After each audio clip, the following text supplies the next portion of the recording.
कि तुम जब शादी करो तो सबसे पहले एक दीनदार लड़की से शादी करो। गुठली आम लगाओगे, गुठली आम मिलेगा। खिरसा पोती का गाछ लगाओगे, खिरसा पोती मिलेगा। नेंगड़ा का दरख्त लगाओगे, नेंगड़ा आम मिलेगा।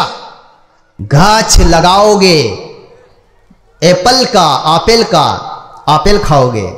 और गाछ लगाओगे नीम का तो दातुआन करोगे।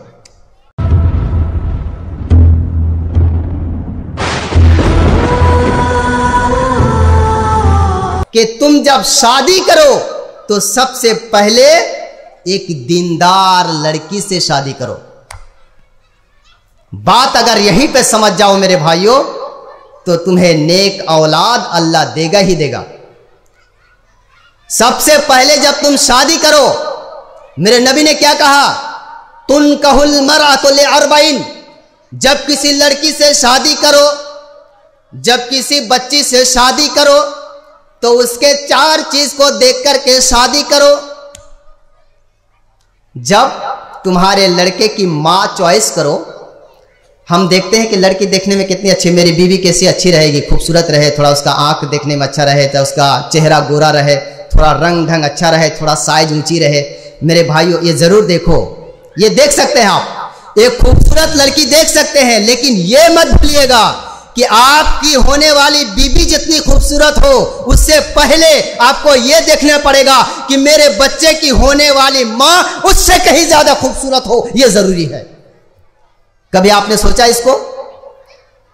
आप किसी लड़की को देखना चाहते हैं, अपनी बीबी को, उससे पहले दिमाग में रखो कि जब ये मेरी बीबी होगी तो मेरे बच्चे की मां भी होगी। तो आपकी बीबी जितनी खूबसूरत हो, उससे ज्यादा देखना पड़ेगा कि मेरे बच्चे की मां खूबसूरत हो। बात समझ में आ रही है? इसीलिए मेरे नबी ने कहा, जब तुम किसी लड़की से शादी करो, जब तुम किसी बच्ची से शादी करो, जब तुम किसी खातून से शादी करो, तो 4 चीजें करके शादी कर सकते हो। मैं आखिर में एक चीज बताता हूं, बाकी 3 चीजें इधर छोड़ता हूं। मेरे नबी ने कहा, फज़फर बिज़ातिद्दीन।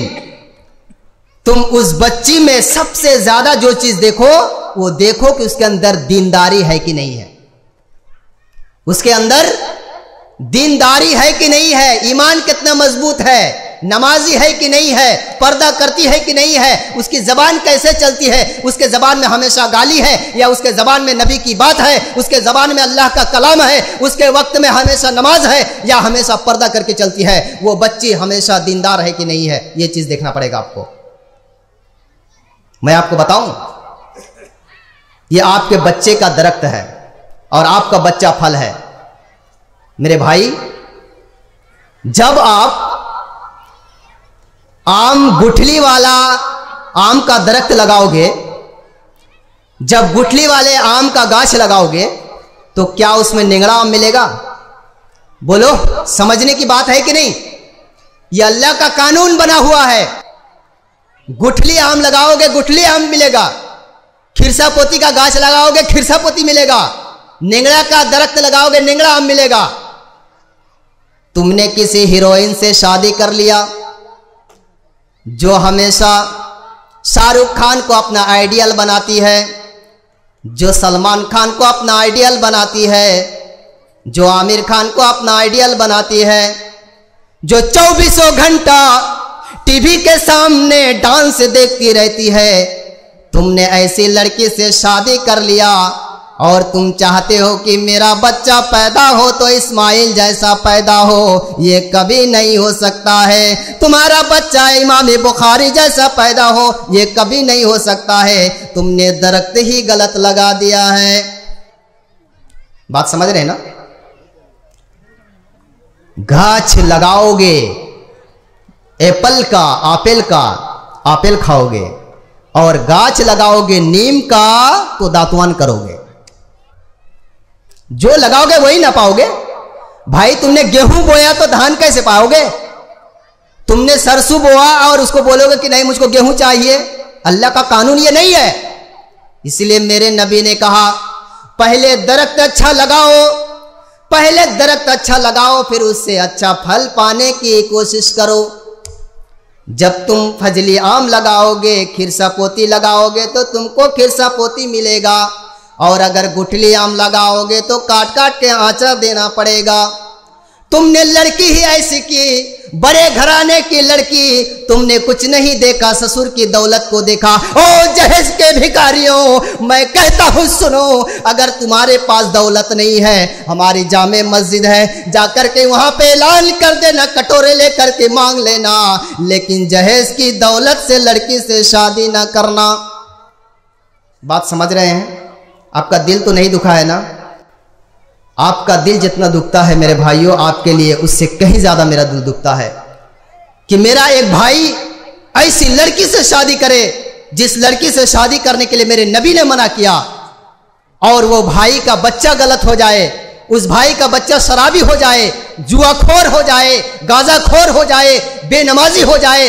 आपका दिल जितना दुखता है, अल्लाह की कसम मैं कहता हूं, आपसे कहीं ज्यादा मेरा दिल दुखता है, लेकिन मजबूरी है कि मैं आपको सुनाता हूं ताकि आप इस पर अमल करें। इसीलिए मेरे नबी ने कहा कि जब तुम किसी लड़की से शादी करो तो दीनदार लड़की से शादी करो। अब देखो, इधर आओ, इधर सुनो। एक नंबर आपके बच्चे का आपके ऊपर पहला हक क्या है कि सबसे पहले आप एक दीनदार लड़की से शादी करें। समझ रहे हैं ना? दीनदार लड़की से आप शादी करें जिसके अंदर दीनदारी है।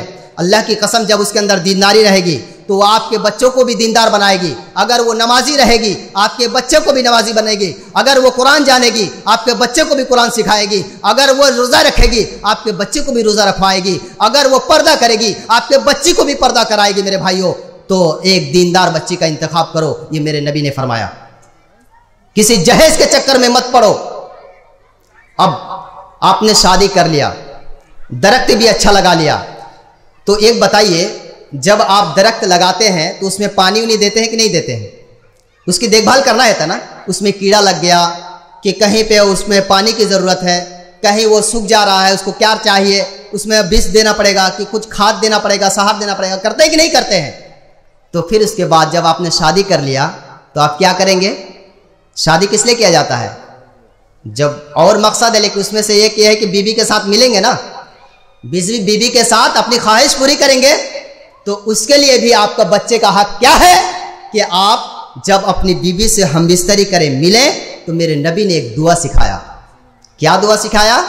बिस्मिल्लाहि अल्लाहुम्मा जन्निबना शैताना व जन्निबिश शैताना मा रज़क़तना। या अल्लाह, जो मुझको औलाद दे अल्लाह, तो उसको शैतान के जाल से बचा ले। अय अल्लाह, तुम मुझको और मेरी औलाद को शैतान के चाल से बचा ले, जाल से बचा ले। आज हम क्या करते हैं? किसी में से बताइए, हम में से किसी को ये दुआ याद है? शादी किया बीबी से, अल्हम्दुलिल्लाह, बहुत अच्छे मेरे भाई, आपने मेरी दिल खुश कर दिया, आपने दुआ याद किया है, बहुत अच्छी बात है। शादी करोगे, इस्तेमाल में लाओगे, जाने दीजिए। फिर इसके बाद ये दुआ, जब आप ये दुआ पढ़ करके अपनी बीबी से हमबिस्तरी करेंगे और उस मनी से आपका हमल ठहरेगा, अल्लाह की कसम, वो आपका बच्चा शैतान के हाथ से बच के रहेगा। और जो शैतान के चाल से बच के रहेगा, वो बच्चा कभी बेनमाजी हो सकता है, वो बच्चा कभी शराब हो सकता है, वो बच्चा कभी जुआखोर हो सकता है, वो बच्चा कभी माँ बाप का नाफरमान हो सकता है, वो कभी नहीं होगा मेरे भाइयों। तो ये दुआ पढ़ करके क्या है? आपको अपनी बीवी से मिलना है।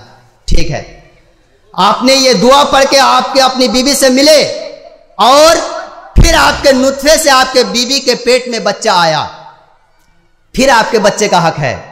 अभी तो बच्चा पैदा ही नहीं हुआ, हक कितना देख रहे हैं? आपने कभी ये सोचा भी नहीं होगा कि ये भी कोई अधिकार है।